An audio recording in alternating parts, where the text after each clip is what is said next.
I was rushed to the hospital unconscious, and the doctors called my parents. They coldly replied, "We can't, our other daughter is walking her dog." Even after hearing, "Tonight might be her last," they never came. A week later they finally showed up, but my bed was empty.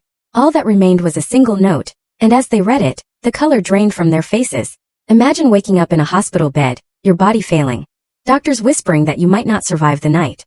And when they finally reach your parents, their chilling response is, "We can't possibly come. Victoria needs us to pick her up after she walks her dog." That was the devastating moment I finally saw the truth. I was invisible to my own family, and it nearly cost me everything. My name is Sophia, and for 26 years I lived in a gilded cage. From the outside, our house in suburban Pennsylvania looked picture perfect, complete with a white picket fence. My parents, Harold and Diana, had 2 daughters. I was the oldest, and then there was Victoria, 3 years my junior. But from the moment Victoria arrived, there was a stark, undeniable difference in how we were treated. I remember being 7 years old, practically vibrating with pride, rushing home with a blue ribbon for winning the school science fair. My parents gave me a quick, distracted pat on the head before turning their full attention back to Victoria, who was wobbling around on her bike, finally ditching her training wheels. I told myself it made sense. A bike was a bigger milestone, right? By 12, I was an expert at making excuses for them. When I brought home straight A's on my report card, my mom would nod approvingly, but her ecstatic praise was reserved for Victoria, who'd somehow managed a B- in art.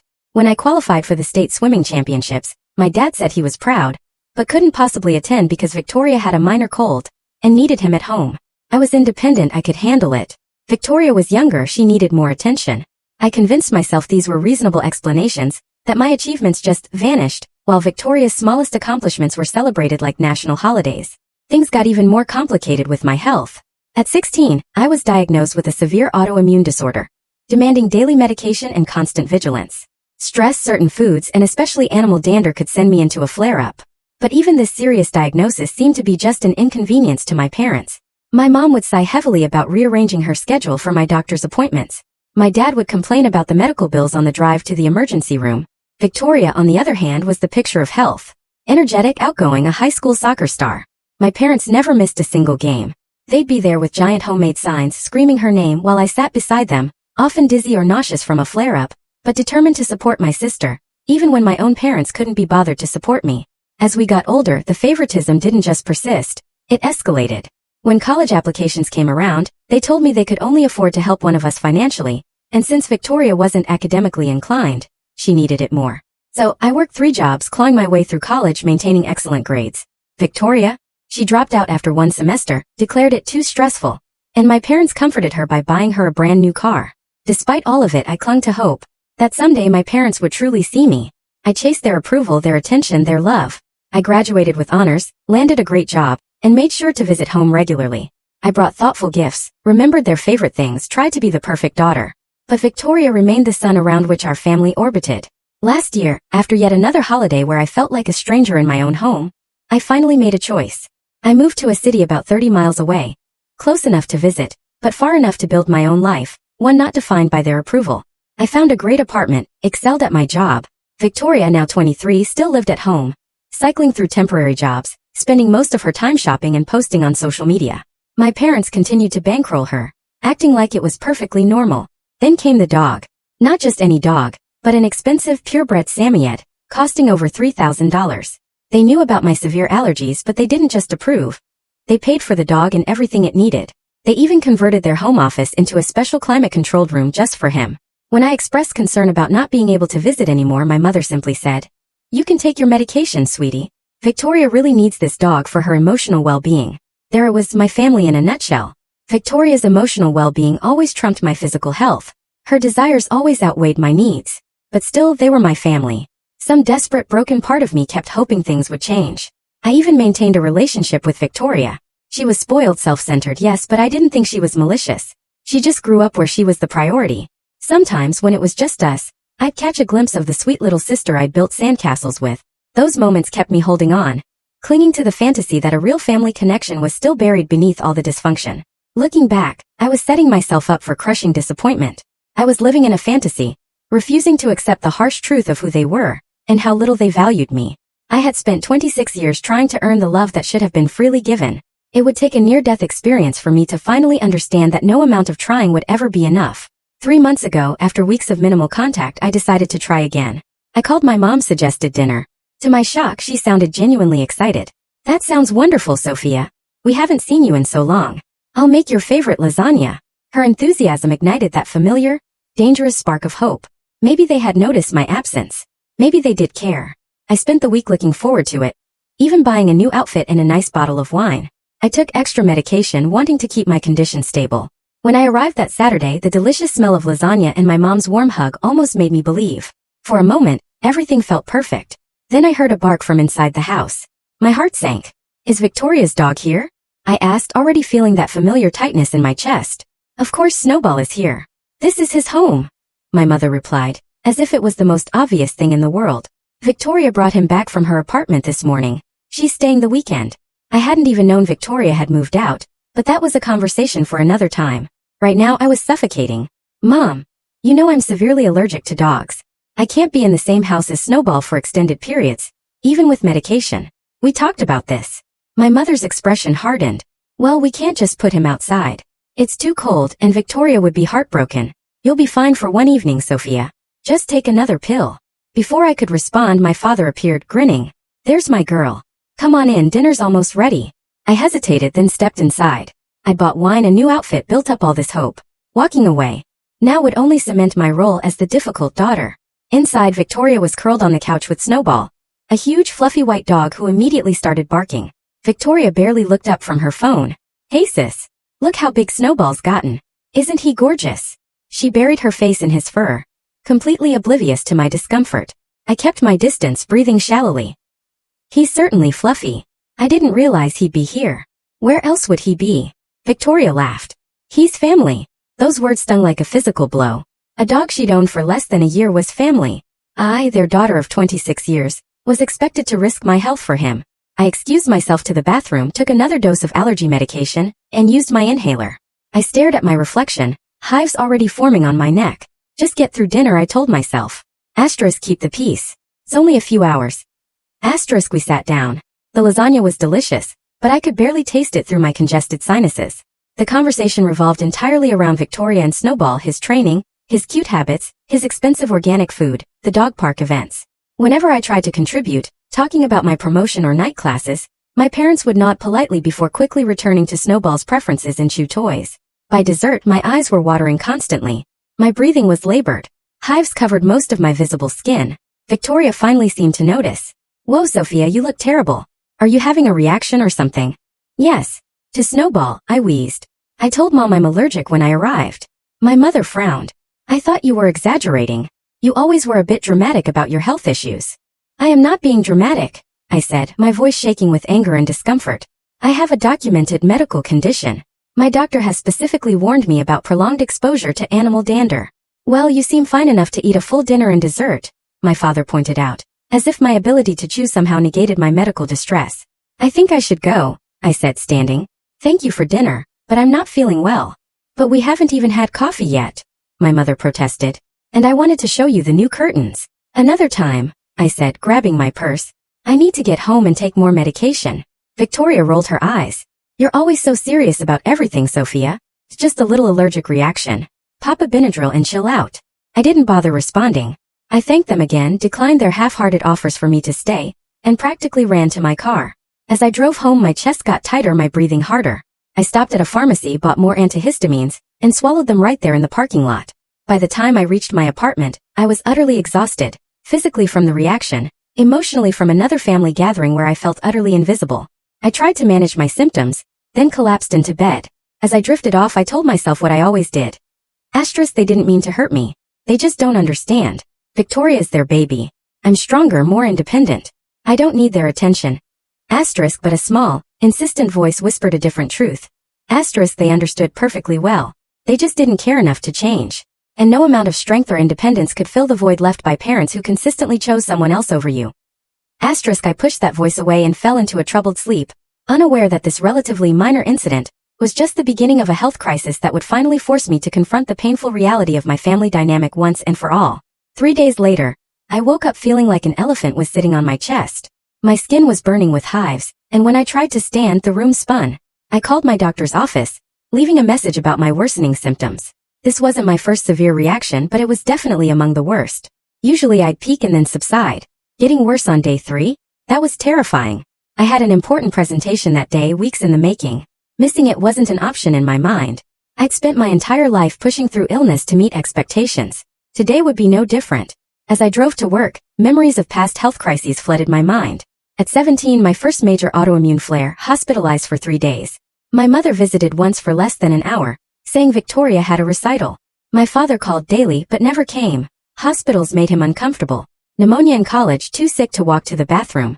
My roommate called my parents. They sent money for medication, but couldn't visit because Victoria was going through a breakup. Each time I told myself it was fine. I was an adult. I could handle it. But the truth was, being chronically ill with no family support was incredibly lonely and demoralizing. By the time I reached my office, I knew I'd made a terrible mistake. My breathing was shallow and rapid. Dark spots danced at the edges of my vision. My colleague Natalie took one look at me. "Sophia, you look absolutely terrible. What's going on?" Her face was creased with genuine concern. "Allergic reaction," I managed to explain between labored breaths. "Dog at my parents' house. Thought I could push through it." Natalie frowned. "You need to see a doctor right now. This looks serious." "I have a presentation," I protested weakly. "I will cover your presentation," she insisted. "Your health is more important than any work meeting. Do you need me to drive you?" I shook my head, touched by her concern, but still reluctant to admit how bad I felt. "I'll call my doctor again. If they think I should come in, I'll get an Uber." Natalie looked skeptical but returned to her desk after I promised to keep her updated. I called my doctor's office again and was immediately put through to a nurse. After describing my symptoms, she told me in no uncertain terms, "Go to the emergency room immediately. This sounds like it could be developing into anaphylaxis. With your history, we cannot take chances. You need to be seen right away." I hung up, sat there for a moment. Part of me still wanted to stay, to prove I could push through anything. But the rational part, the one so often silenced, knew this was serious. I gathered my things and approached Natalie's desk. The nurse said I should go to the ER. "I'm driving you," she said, already grabbing her purse. "You shouldn't be alone right now." I tried to protest, but she was insistent. And honestly, I was relieved. A growing sense of fear had been building inside me all morning. Something was very wrong, and the thought of facing it alone was terrifying. As Natalie drove me to the hospital, I decided to call my parents. Despite everything, they were my family, and a small part of me still hoped that in a true emergency they would be there. The call went to voicemail. I left a brief message, explaining I was having a severe reaction and heading to the hospital. I tried to keep my voice steady, not wanting to sound dramatic, but hoping they'd understand the seriousness. Next, I tried Victoria, thinking she might be able to reach them. "Hey, what's up?" she answered, her dog barking loudly in the background. "Victoria, I'm having a really bad reaction," I explained, my voice growing weaker. "I'm on my way to the hospital. I can't reach Mom and Dad. Sorry, he's trying to eat my shoes. Yeah, I'll tell them when I see them. They're taking me and Snowball to that new dog park today." "Victoria, this is serious," I emphasized. "I need them to know I'm going to the hospital now." Okay, I'll text them. Gotta go, Snowball's destroying my favorite sneakers. Feel better." And with that, she hung up. I stared at my phone in disbelief. Even now, with me heading to the emergency room, Victoria and her dog remained the priority. I slumped back against the car seat, fighting back tears of frustration and hurt. "Family?" Natalie asked sympathetically. "Something like that," I muttered. By the time we reached the hospital, I was struggling to stay conscious. My throat felt like it was closing, and the hives had spread, making my skin feel like it was on fire. Natalie helped me into the emergency room, where the triage nurse took one look at me and immediately called for assistance. What followed was a blur of activity. I was rushed into a treatment area, given injections of epinephrine and steroids, hooked up to monitors. Doctors fired questions about my medical history, allergen exposure, current medications. I tried to answer, but I was fading in and out of awareness. The last clear memory I had was calling out for my neighbor, Mrs. Garza, asking her to feed my cat. Then darkness claimed me entirely. I later learned that as my condition worsened, the hospital staff made multiple attempts to contact my parents. They finally reached them around 6 p.m., some 4 hours after I'd been admitted. The conversation, as relayed to me later by a nurse, went something like this. "Mr. and Mrs. Wilson, this is Mercy General Hospital. Your daughter Sophia has been admitted with a severe anaphylactic reaction. Her condition is critical, and we strongly recommend you come immediately." "Tonight?" "We can't possibly come tonight," my father had apparently replied. "Our other daughter is walking her dog at that new park across town, and we need to pick her up afterward." "Sir, I don't think you understand. Your daughter is in critical condition. The doctors are doing everything they can, but her organs are starting to show signs of stress. Tonight might be her last night. You really should be here." There was a pause before my mother spoke. Well, we can't just leave Victoria stranded with her dog. Surely Sophia will stabilize soon. We can come by tomorrow if she's still there. The nurse had been so shocked, she could barely respond. I will note in her chart that you were informed of her condition, she had finally said before hanging up. As I drifted through varying states of consciousness, I was vaguely aware of voices, machines beeping, hands gently tending to me. At one point, I opened my eyes to see an older nurse, with kind eyes and gray hair, holding my hand. You hang in there, sweetheart, she said softly. I'm staying right here with you. I squeezed her hand weakly, grateful for this stranger's compassion when my own family had abandoned me once again. Throughout the night, my condition remained critical. My body was at war with itself. The medical team worked tirelessly. By morning, I had stabilized somewhat, though I remained in the intensive care unit. The crisis had passed, but the damage to my body and even more so to my heart had been done. Natalie had contacted some of my other colleagues, and throughout the next day, a steady stream of coworkers and friends came to visit. They brought flowers, cards, and genuine concern. People I saw every day, but had never considered close friends, sat with me sharing stories, keeping my spirits up. Not once did my parents call to check on my condition. Not once did Victoria text to see if I was still alive. As the reality of their absence sank in, something inside me finally broke. The fantasy I had clung to for 26 years, the hope that deep down my family truly loved me, finally shattered completely. In its place grew a strange sense of clarity. For the first time I saw my family exactly as they were, not as I wished them to be. And with that clarity came the beginning of a plan, the letter that would change everything. The first 72 hours in the hospital were a blur. Flashes of consciousness. The cold rush of medication, the constant beeping, the squeak of the oxygen mask. But what I remember with perfect clarity is the moment I fully regained consciousness and realized no one from my family was there. I opened my eyes to the sterile white ceiling and turned my head, half expecting to see my mother in the chair. Instead, a young nurse was checking my vitals. Welcome back, she said with a warm smile. You gave us quite a scare. My parents. I asked, my voice a painful rasp. Her smile faltered. I don't believe they've been in yet. Would you like me to try calling them again? That's when the full reality hit me. I had nearly died, and my parents had chosen not to come because Victoria needed help with her dog. I had known they favored her, but some part of me always believed that in a true life or death situation, they would be there for me too. That belief had been the last thread holding together my image of us as a real family. Now that thread had snapped. No, I said after a long moment. Don't call them. The nurse Ellie seemed to understand. She gently patted my hand. You have had other visitors though. A woman named Natalie has been here every day, and several other friends have stopped by. They've been very concerned. Tears slid down my cheeks.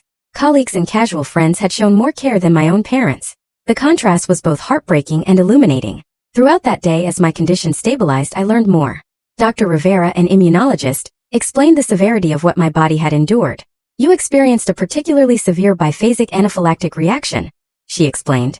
The initial exposure triggered the first phase, but then your body seemed to recover slightly before launching into a much more severe second phase. This is why you felt worse days after the exposure. Your autoimmune condition complicated matters, creating a perfect storm in your system. Could I have died? I asked, needing to hear the truth. Dr. Rivera looked me directly in the eyes. Yes, Sophia. Without prompt medical intervention, this type of reaction can be fatal. The fact that your symptoms progressed over days rather than hours actually made it more dangerous, as many people wouldn't seek help until critical organ systems were already compromised. She explained I'd need to stay at least another week. The extended dog exposure had triggered such a severe response that my entire treatment plan needed to be reconsidered. As the day progressed, Natalie visited during her lunch break, filling me in on what happened after I lost consciousness. The ER staff called your parents multiple times, she said, her expression a mixture of anger and disbelief. I was still there for the first call, and I couldn't believe what I was hearing. The doctor literally told them, you might not make it through the night. And they said they couldn't come because Victoria needed help with her dog. I nearly grabbed the phone to scream at them myself. She told me she'd stayed until late that night, only leaving when the nurses assured her I was stable. She'd been checking in daily since. Other colleagues had even organized a rotation so someone would visit me every day. We all pitched in for the flowers, she added, gesturing to a beautiful arrangement. And Brian said not to worry about the presentation. He rescheduled it for when you're back. I was overwhelmed by their kindness. These people, who had no obligation to me beyond professional courtesy, had stepped up in ways my family never had. As evening approached, Ellie the nurse came back. She had a strange expression. Your parents called the nurse's station, she said hesitantly. They wanted to know your condition and said they might come by tomorrow. Might I repeated, the word tasting bitter. I can make sure they're updated on your condition if you prefer not to see them, she offered, having clearly picked up on my distress. I was silent for a long moment, processing the emotions churning within me. Anger, hurt, disappointment, but strangely, also a growing sense of resolve. For the first time in my life, I was seeing my relationship with my parents with complete clarity, stripped of the desperate hope and excuses I had always made. If they come, I finally said, I don't want to see them yet. Please tell them I'm resting and can't have visitors. Ellie nodded, her eyes reflecting understanding. Of course. That night, as I lay awake listening to the rhythmic sounds of the hospital, I made a decision. I would use this time, this forced pause in my life, to finally address the toxic dynamic that had shaped my existence for 26 years. I would write a letter, a final communication to my parents, laying bare the truth of our relationship and establishing the boundaries I should have set long ago. The next morning I asked Ellie for paper and a pen. She brought them without question along with a small lap desk. As my strength slowly returned over the next few days, I worked on the letter, pouring out decades of hurt, disappointment, and finally my decision to prioritize my own well-being. During this time, the contrast between my biological family and the community that had formed around me grew increasingly stark. Natalie continued to visit daily, often bringing small comforts from home or updates from work. Other colleagues stopped by with books, magazines, and conversation that helped distract me. Mrs. Garza, my elderly neighbor, whom I had called out for in my delirium, actually did come to visit after Natalie tracked her down to check on my cat. She arrived with homemade soup and stories about how my cat was doing, having taken it upon herself to care for him. I have 5 children and 12 grandchildren, she told me, but none of them live nearby. We look out for each other, you and I. That's what neighbors should do. Even Dr. Rivera went beyond professional requirements, spending extra time explaining my condition and treatment options, answering all my questions with patience and respect. When I mentioned my parents' refusal to come, she didn't offer platitudes or excuse their behavior. That must be incredibly painful, she said simply, acknowledging my hurt without minimizing it. Sometimes the families we create in life are more important than the ones we are born into. Her words stayed with me as I continued to work on my letter. By the 6th day of my hospitalization, it was complete. A 4-page handwritten document that represented both an ending and a beginning. I sealed it in an envelope Ellie provided and waited. On the 7th day, as I prepared for discharge, Ellie came into my room with news. Your parents called again. They said they're definitely coming to visit this afternoon around 3. Would you like me to tell them you're not receiving visitors? I took a deep breath, feeling strangely calm. No. I want you to let them come. But I won't be here. She looked confused. Are you being discharged this morning? Yes, I said. But I have a favor to ask. When my parents arrive, could you give them this? I handed her the sealed envelope. And could you place it on the bed so it looks like I left it there for them to find? Ellie looked at the envelope, understanding dawning in her eyes. Of course, she said softly. I can arrange that. By 2:30 that afternoon, I had been officially discharged. Natalie had picked me up, and we were waiting in a small coffee shop across from the hospital. From where we sat, I could see the hospital entrance. At precisely 3:15, I watched my parents walk through those doors, finally coming to see their daughter after she had nearly died a full week earlier. I didn't know exactly what would happen when they read my letter, but I knew with absolute certainty that our relationship would never be the same again. And for the first time in my life, that thought didn't fill me with dread, but with a profound sense of liberation. Natalie's spare bedroom became my sanctuary for the next 2 weeks. Her apartment on the 3rd floor of a pet-free building with abundant natural light was the perfect environment for my physical recovery. Free from allergens, full of fresh air and sunshine. Stay as long as you need, she insisted. I live alone and have plenty of space. Plus, I enjoy the company. The first few days after discharge were focused entirely on regaining my physical strength. I slept for 12 to 14 hours a day, my body demanding rest to heal from the trauma it had endured. Dr. Rivera had prescribed a new medication regimen, and Natalie helped me keep track of the various pills and injections. As my body slowly recovered, my mind began the equally important process of healing from decades of emotional neglect. The letter I had left for my parents had been a watershed moment, a clear line drawn between the person I had been desperate for their approval, and the person I was becoming, determined to value myself, even if they never would. The contents of that letter had poured out of me during those hospital days, each word a release of pain I had carried for too long.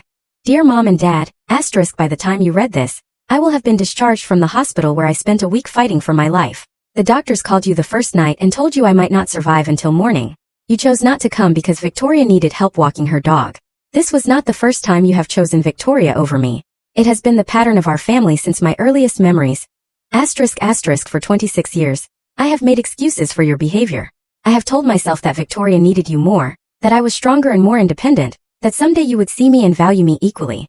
I nearly died waiting for that day to come. I do not write this letter out of anger, though I have every right to be angry. I write it from a place of clarity and self-preservation. I can no longer participate in a family dynamic that consistently places my needs, my accomplishments, and even my life below those of my sister and now her dog. **** From this point forward, I'm stepping back from our relationship. I need time and space to heal, not just from this most recent health crisis, but from the lifelong pattern of being treated as less than. I will not be contacting you for the foreseeable future, and I ask that you respect my decision by not attempting to contact me either. ***, If at some point you are genuinely interested in building a healthier relationship, one based on mutual respect and equal consideration, then we can revisit this decision. That would require acknowledgement of the harm that has been done, and a commitment to change on your part. I do not hold out much hope for this outcome, but I leave the door unlocked rather than sealed shut. Not for your sake but for mine. Because despite everything, letting go of the dream of having parents who truly see and value me is the hardest thing I have ever done. ***, I am not doing this to punish you. I am doing it to save myself. Sophia, I had no way of knowing how they had reacted. Part of me expected frantic phone calls or even a visit to Natalie's apartment, but there had been nothing. Complete silence, which in its way was the most telling response of all. A week after my discharge, I began seeing a therapist named Lydia, whom Dr. Rivera had recommended. Our first session focused on the immediate trauma, but as weeks progressed, we dug deeper. What you are describing is a classic golden child/scapegoat dynamic, Lydia explained during our third session. Families with this pattern typically elevate one child, the golden child, as the repository of all their positive projections, while using another child, the scapegoat, as the target for all negative projections. But why?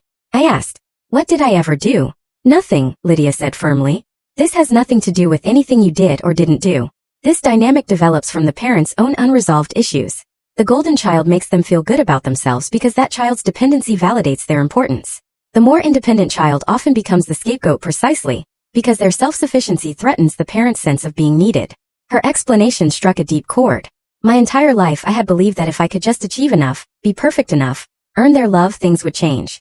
But the truth was, my very strengths were what had made me the target of their neglect. The most insidious aspect of this dynamic, Lydia continued, is how it trains the scapegoat to constantly seek approval that will never come. You have been running on a hamster wheel of achievement and self-sacrifice, hoping to finally win the love that should have been freely given to you as their child. So what do I do now? I asked, feeling both liberated and lost. You grieve, she said gently. You acknowledge the parents you deserved but never had. You feel the anger, the sadness, the loss. And then gradually you build a life based on your own values, rather than the desperate hope of finally being seen by people who have shown they are incapable of truly seeing you. Those sessions with Lydia became the foundation of my healing process. For the first time, I allowed myself to feel the full range of emotions about my family without immediately dismissing them or making excuses. I cried for the little girl who brought home achievements, only to be ignored. I raged at the parents who chose a dog over their daughter's life. I mourned the family I had always wanted but never truly had. Alongside this emotional work, I began the practical process of rebuilding my life.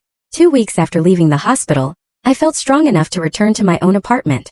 Mrs. Garza welcomed me home with another container of homemade soup and updates about my cat, who had apparently decided her apartment was an acceptable second residence. He still comes to visit me every afternoon, she said with a chuckle.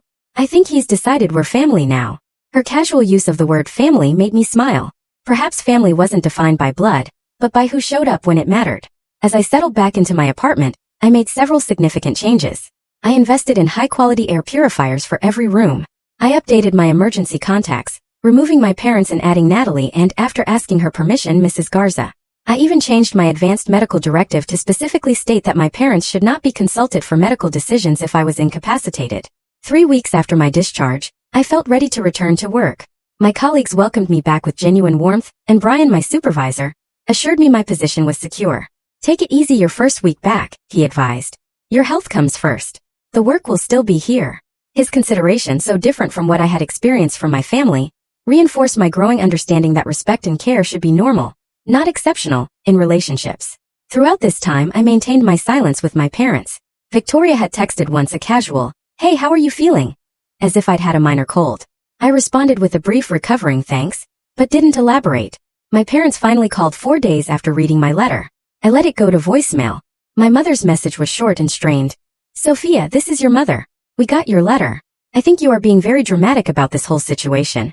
Your father and I have always done our best for both you and Victoria. Call us when you are feeling more rational." Her words, so dismissive of my near-death experience and the legitimate pain I had expressed, only confirmed I had made the right decision. No acknowledgement of their failure to come to the hospital. No recognition of the pattern. Not even a simple, "I'm sorry you felt that way." As the 4th week of my recovery began, I received a surprising call from Victoria. "Mom and Dad are acting weird," she said without preamble. "They won't tell me what was in your letter, but they've been fighting a lot. And Mom keeps crying at random times." "What did you say to them?" "I told them the truth," I replied simply. "About how they've treated me compared to you our entire lives.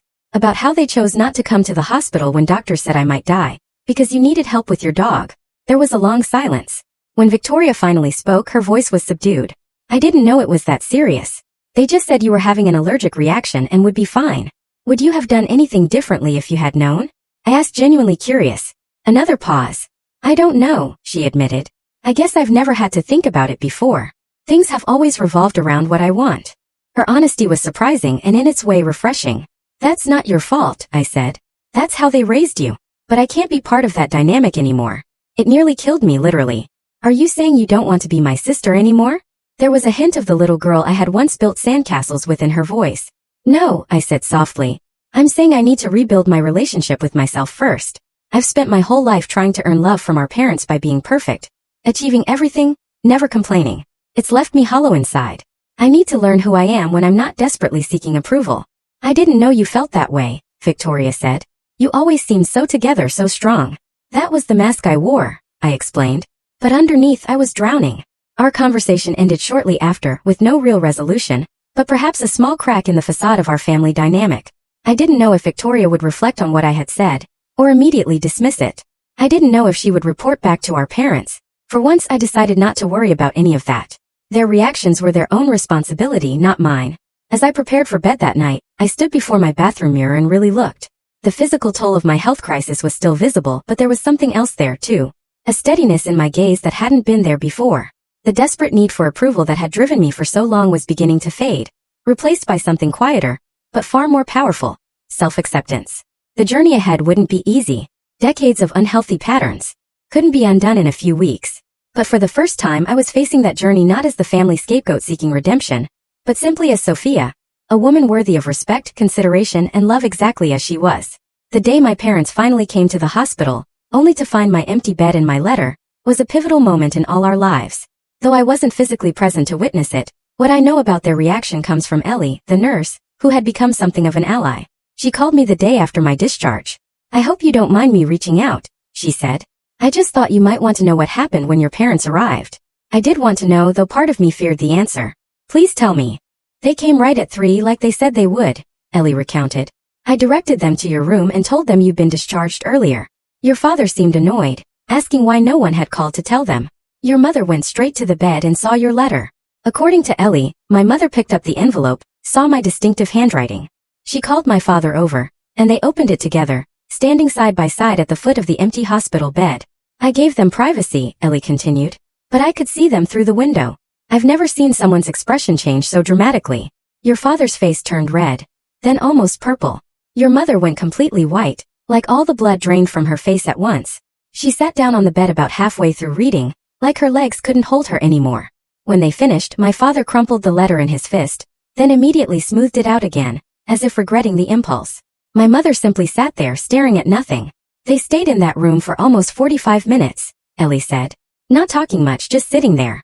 When they finally left, your mother was crying, and your father looked like he had aged 10 years in an hour. I listened to this account with a strange detachment, as if hearing about strangers rather than my own parents. Their reaction suggested my words had hit home in a way I hadn't expected. Perhaps for the first time, they were seeing our family dynamic through unclouded eyes. "Thank you for telling me," I said to Ellie. "And thank you for everything you did for me." "You're welcome," she replied warmly. "Take care of yourself, Sophia. You deserve it." Those words, "you deserve it," echoed in my mind long after we hung up. Did I deserve care and consideration? The rational part of me knew the answer was yes. But decades of being treated as less than had left deep grooves of doubt in my psyche. In the days following my conversation with Ellie, I braced myself for an onslaught of calls, texts, or even a visit from my parents. I was staying with Natalie, both to recover and to give myself space from potential confrontations. But the expected barrage never came. Instead, there was only silence, broken only by that one brief text from Victoria. The silence continued until 6 days after reading my letter, when my parents finally called. I let the call go to voicemail, not yet ready to engage. My mother's dismissive message confirmed that they were not yet capable of the honest reflection our relationship would require to heal. 2 days after that call, I received a lengthy email from my father. Unlike my mother's dismissive voicemail, his message showed at least some attempted introspection. Sophia, your letter has forced your mother and me to confront some uncomfortable truths about our family. While I do not agree with everything you wrote, I cannot deny that we have not always been as attentive to your needs as we should have been. The night the hospital called, we genuinely did not understand the severity of the situation. We have become so accustomed to you handling everything on your own that we assumed this would be no different. That was our mistake and I am sorry for it. However, I believe you are being unfair in your characterization of our entire relationship.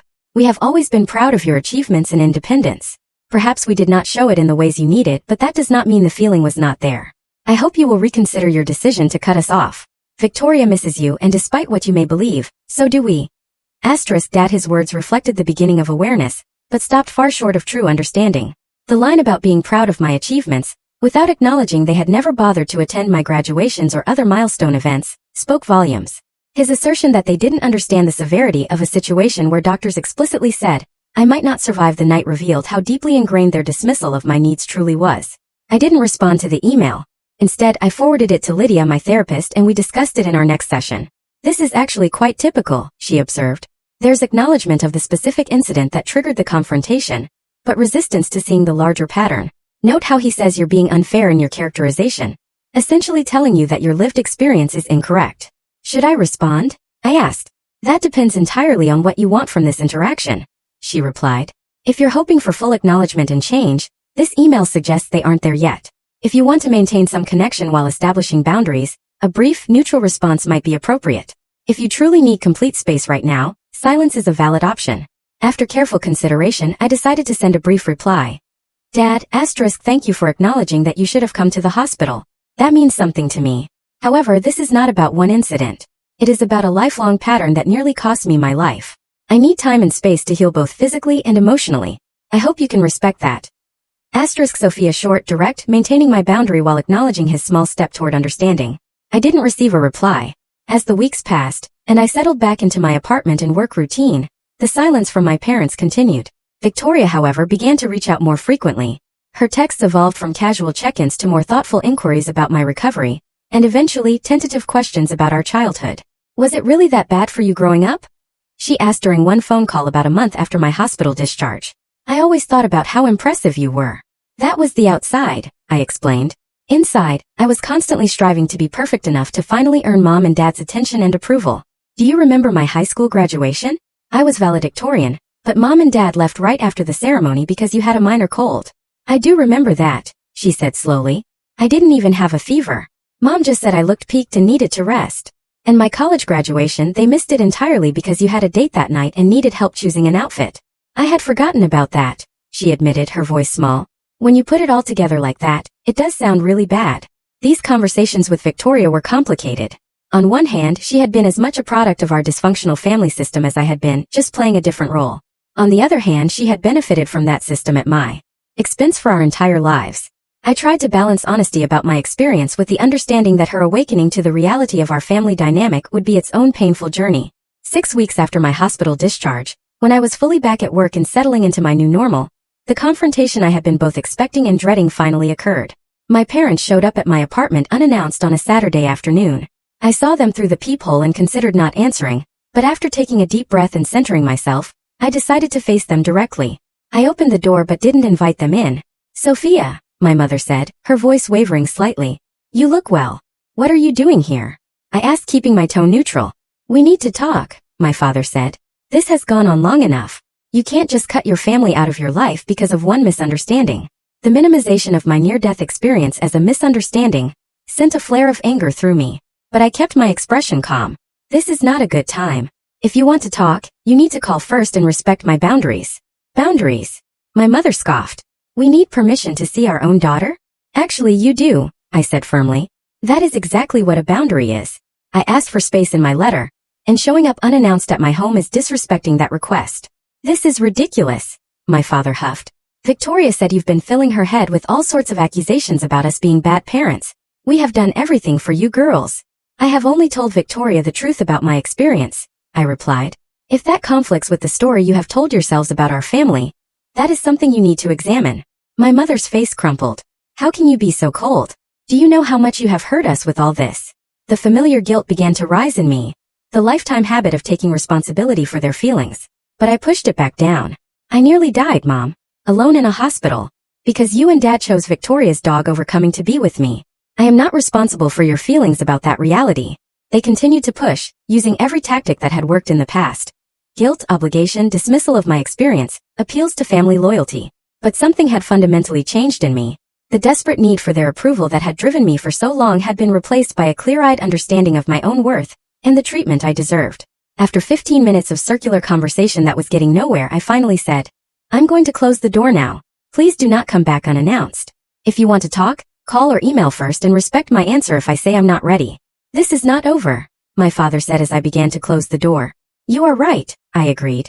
This is just the beginning of me valuing myself enough to set healthy boundaries. Goodbye.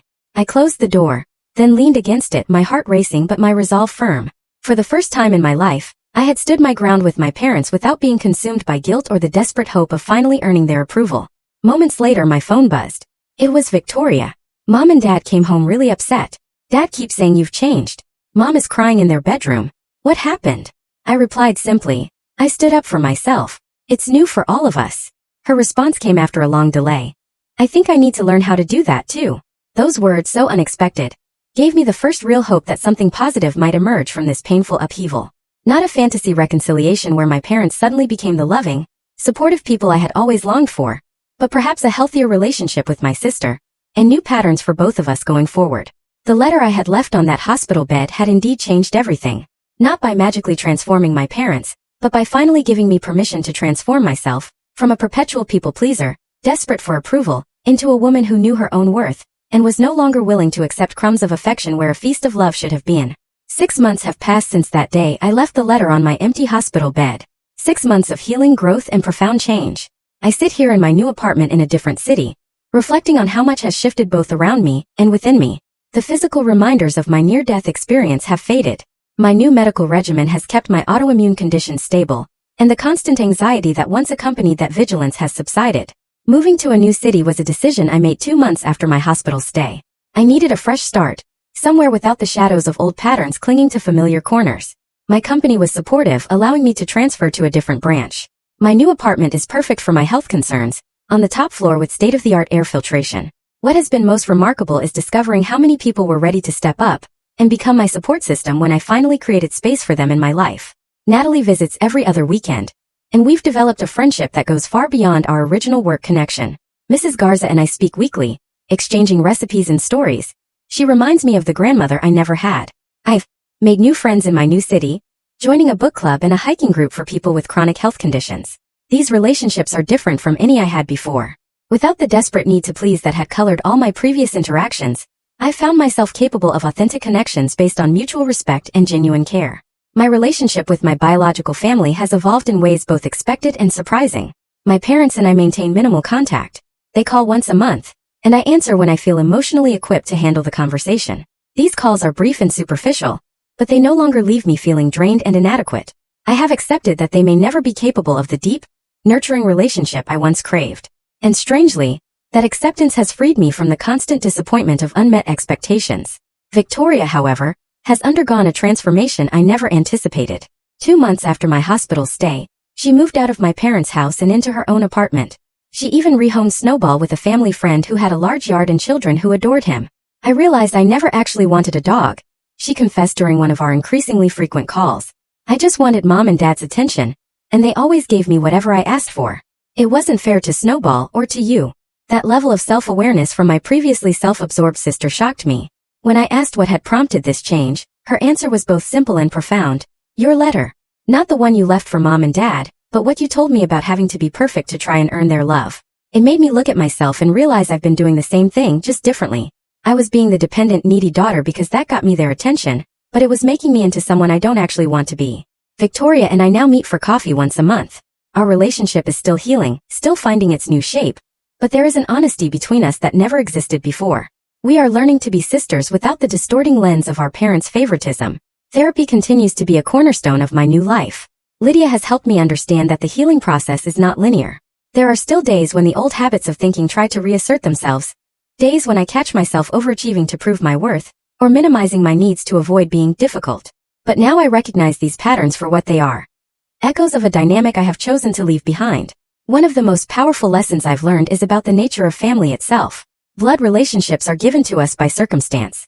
But true family, the people who show up, who value us, who respect our boundaries while supporting our growth, we choose and create through our actions and commitments. The nurse who stayed past her shift to hold my hand when I was fighting for my life showed more family loyalty than the parents who chose a dog walk over their daughter's bedside. Natalie, who drove me to the hospital and visited daily, demonstrated more care than the sister who couldn't be bothered to relay an emergency message. Mrs. Garza, who fed my cat and brought me soup, embodied the neighborly concern that is its own kind of family bond. My near-death experience clarified with brutal efficiency what truly matters in relationships. It is not shared DNA or legal ties that make a family. It is not grand gestures or dramatic declarations. It is the consistent choice to show up, to see the other person fully, to respect their needs and boundaries, to care about their well-being as much as your own. I've learned that forgiveness doesn't necessarily mean reconciliation. I have forgiven my parents for being unable to give what they themselves probably never received. I understand that their treatment of me likely stems from their own unhealed wounds and limitations.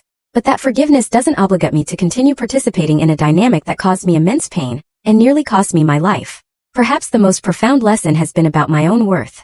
For 26 years, I believed that if I could just achieve enough, sacrifice enough, be perfect enough, I would finally earn the love and attention that should have been freely given. I now understand that my value as a human being was never something I needed to earn. It was my birthright all along. The letter I left on that empty hospital bed was not just a goodbye to a toxic family dynamic. It was a hello to a new way of being in the world. As a woman who knows her worth, who sets healthy boundaries, who chooses relationships that reflect rather than diminish her value. If you are watching this and recognize yourself in my story, if you are the family scapegoat, the overlooked child, the one who has spent your life trying to earn love that should be freely given, please know that you deserve better. Your worth is not determined by others' recognition of it. You do not need to achieve perfection to be worthy of care and respect. Sometimes the bravest thing we can do is to stop trying to earn love from those unable to give it freely, and instead direct that energy toward building a life and relationships that honor our true value.